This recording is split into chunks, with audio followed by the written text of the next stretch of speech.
Were 13 ISIS members arrested after the Migrant Caravan arrived in Santa Recto? No, that's not true.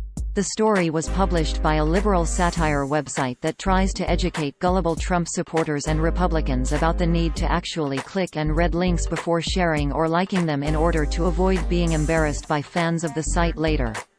All the events described in the article are not real. The story originated from an article published by America's Last Line of Defense on December 10, 2018 titled Breaking, 13 ISIS members arrested as Migrant Caravan hits Santa Recto, which opened. Quote, liberals love to tell us that the caravan of more than 5,000 illegals is completely safe. But we know the truth. We know that they are an army coming to invade our sovereign nation. And we also know that among the members of the caravan are dangerous people who want to destroy us. How do we know this?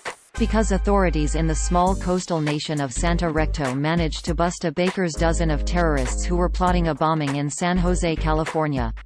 According to Santa Recton authorities, a group of ISIS terrorists led by Safihat Jabn, who is wanted in 6 countries for acts of terrorism, were plotting to use the caravan as cover to enter America to kill thousands of people by blowing up a roller coaster at the California's Great America theme park.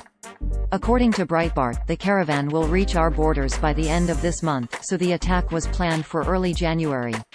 End quote. Users on social media only saw this title, description and thumbnail, so people who shared it based on just this would not have known the entire story was ridiculous. Quote, breaking, 13 ISIS members arrested as Migrant Caravan hits Santa Recto, stop them now. End quote. Besides the fact that Santa Recto is a fictional place and that the links present in the original article went to unrelated stories about conservative fears and inbreeding in Kentucky, there are several other hints the story is fake. For example, the categories the article was posted under, caravan satire stories to tell your grandchildren, and satirical scandals that sound real. The site comes with a clear satire disclaimer at the bottom of each article. Quote, satire ~sati. Renowned use of humor, irony, exaggeration, or ridicule to expose and criticize people's stupidity or vices, particularly in the context of contemporary politics and other topical issues. If you disagree with the definition of satire or have decided it is synonymous with comedy, you should really just move along. End quote. The owner and main writer of the site is self-professed liberal troll Christopher Blair, a man from Maine who has made it his full-time job to troll gullible conservatives and Trump supporters into liking and sharing his articles. He runs several other websites, including patriotpost.us, dailyworldupdate.us and nofakenewsonline.us.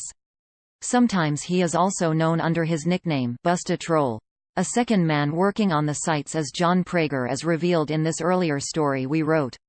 Articles from Blair's sites frequently get copied by real fake news sites who often omit the satire disclaimer and any other hints the stories are fake.